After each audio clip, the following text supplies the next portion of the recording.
Planner 5D versus Floorplanner, best home design tool. Hey guys, in this video, I'm going to compare and tell you about the pros and cons of Planner 5D and Floorplanner. So make sure to watch this video till the end and let's get started. First, let's talk about Planner 5D. Planner 5D is a home design tool that allows users to create detailed 2D and 3D floor plans. It offers a wide range of furniture and decor options for customization. One of its biggest strengths is the ease of use for beginners, thanks to its intuitive drag and drop interface. It also supports both web and mobile versions, making it flexible for users on different devices. The main cons include limited features in the free version and occasional performance lags on lower-end devices. Now, let's talk about Floorplanner.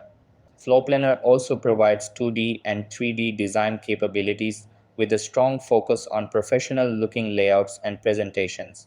It's widely used in real estate and architecture industries due to its precision and clean interface. The platform offers more technical drawing tools compared to Planner 5D, but it may have a steeper learning curve for new users. The free plan is limited in terms of projects and exports, and advanced features require upgrading to a paid plan. So that's basically the main differences between Planner 5D and Floor Planner, which will help you in choosing the right one for you. So that's all for this video.